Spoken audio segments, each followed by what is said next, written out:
Bonjour mes élèves. Aujourd'hui, je vais parcourir la liste de vocabulaire avec vous. Prenez donc votre liste de vocabulaire et suivez bien. D'abord, je vais vous lire la phrase en français et ensuite, je vous donne la traduction en irlandais.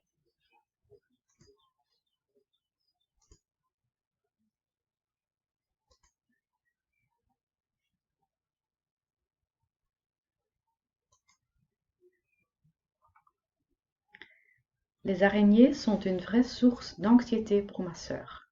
Spinnen zijn een ware bron van angst voor mijn zus. Le journal parle de 2 attaques de requins tout près de la plage de Los Angeles.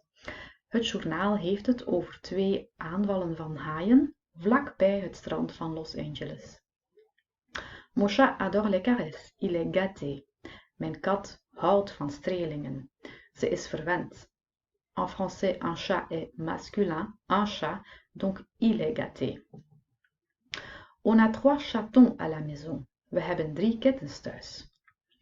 Mon labrador vient de donner naissance à des chiots. Mijn labrador heeft net pups ter wereld gebracht.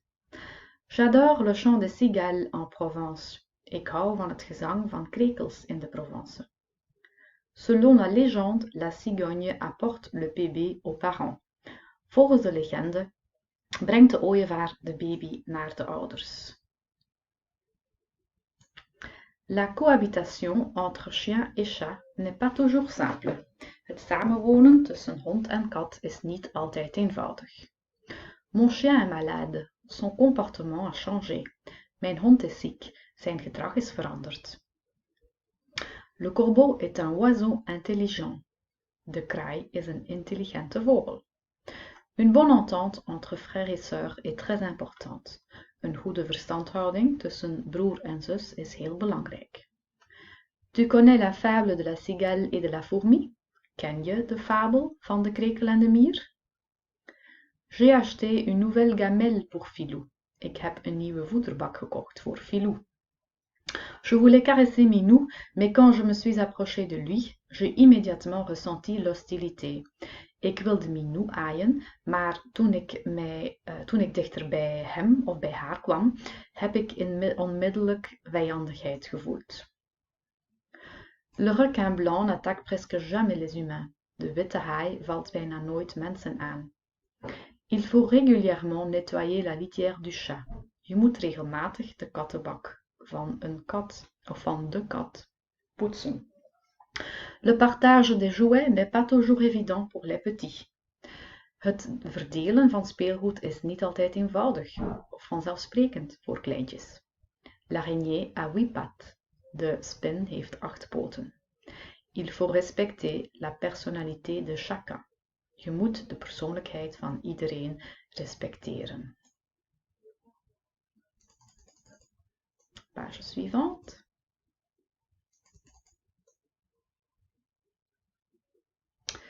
Qui est le propriétaire de ce chien? Wie is de eigenaar van deze hond? Chaque race canine a sa propre personnalité. Elk hondenras heeft zijn of haar eigen persoonlijkheid. À la maison, le chien doit suivre certaines règles. Thuis moet de hond bepaalde regels volgen. Le renard a volé le fromage au corbeau. De vos heeft de kaas van de haai, of van de kraai beter, gestolen. Notre chat protège son territoire. Je recommence. Notre chat protège son territoire. Onze kat verdedigt haar of beschermt haar territorium. Mon trait de caractère le plus insupportable, c'est que je m'énerve facilement. Mijn meest onverdraaglijke karaktertrek is dat ik mij gemakkelijk zenuwachtig maak. Mon perroquet est malade. Je vais chez le vétérinaire. Mijn papegaai, of mijn parkiet beter, is ziek. Ik ga naar de dierenarts. On continue avec les adjectifs. Le cheval est un animal affectueux. Het paard is een liefdevol dier. La soirée entre amis était très agréable. De avond onder vrienden was heel aangenaam. Le chihuahua peut parfois être agressif. Een chihuahua kan soms agressief zijn. Tout le monde profite d'une ambiance apaisée. Iedereen geniet van een ontspannen sfeer. Justine est une personne très équilibrée. Elle ne s'énerve jamais. Justine is een heel evenwichtige persoon. Zij wordt eigenlijk nooit zenuwachtig. Il n'est pas permis au chat de sauter sur la table. C'est évident. Het is de kat niet toegestaan om op de tafel te springen. Dat is duidelijk. Yusra est très extravertie. Elle parle à tout le monde. Yusra is heel extravert. Ze praat tegen iedereen. Le chien est un animal fidèle. De hond is een trouw dier. Quel chaton mignon. Wat een schattige kat. Of wat een schattig kitten, eigenlijk. Un chaton is een kitten, hadden we al gezien. Je ne prends pas parti. Je reste neutre dans cette affaire. Ik kies geen partij. Ik blijf neutraal in deze zaak. Mon chat est vraiment paresseux. Il dort tout le temps. Mijn kat is echt lui.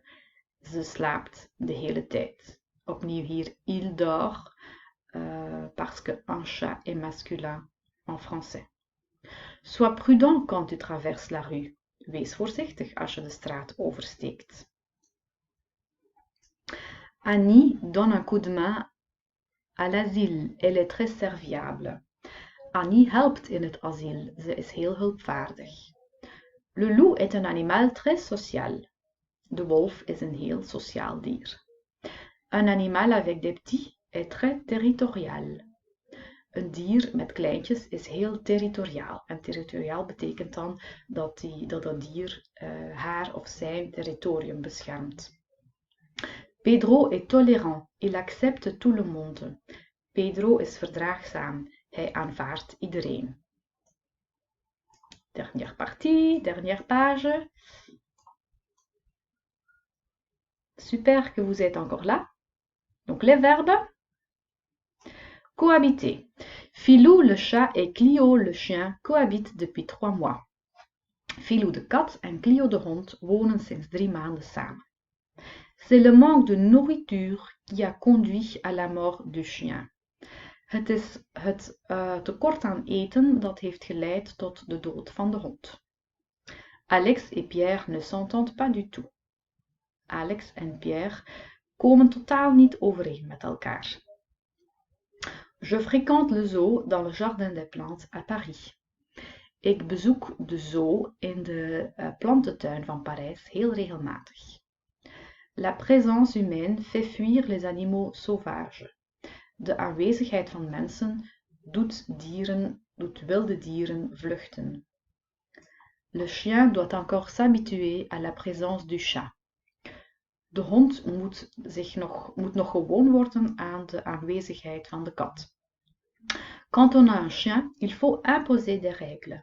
Als je een hond hebt, moet je regels opleggen. Non, je n'ai pas le temps de t'aider, n'insiste pas. Nee, ik heb geen tijd om je te helpen. Dring niet aan. Ce chien et ce chat vivent ensemble sans vraiment interagir. Deze hond en deze kat leven samen zonder dat ze echt met elkaar omgaan. Ce chien est content, il remue la queue. Die hond is blij, hij kwispelt. Mes parents se sont séparés l'année passée. Mijn ouders zijn vorig jaar uit elkaar gegaan. Il ne faut pas traiter un chien comme un humain. Je moet een hond niet als een mens behandelen. Dernière rubrique, autre. Il y a encore 3 verbes, 3 expressions verbales, 3 werkwoordelijke uitdrukkingen. C'est la première fois que j'adopte un chien de l'asile. Je vais demander conseil aux responsables. Het is de eerste keer dat ik een hond uit het asiel adopteer. Ik ga raad vragen aan de verantwoordelijke. Maxime et Gilles s'entendent comme chien et chat. Maxime en Gilles zijn als hond en kat. Boris, mon chien, me tend toujours la patte avant de manger. Boris, mijn hond, reikt me altijd de poot, of beter, geeft me altijd een pootje voor het eten. Tendre la patte is eigenlijk de poot aanreiken, maar ja, we gaan dat vertalen door een pootje geven. Voilà, je suis très contente que vous avez suivi mon explication, mes traductions. J'espère que ça vous aide à étudier la liste de vocabulaire. Je vous souhaite bon courage. J'espère qu'on va se revoir très bientôt. La semaine prochaine, vous allez me revoir en vidéo, comme ici, ou peut-être on va faire des cours vidéo, je ne sais pas encore. Je vais vous envoyer une lettre sur Smart School. Je vous souhaite une bonne semaine, un bon week-end, profitez du soleil et vous me manquez. Ik mis jullie. Tot binnenkort. Au revoir.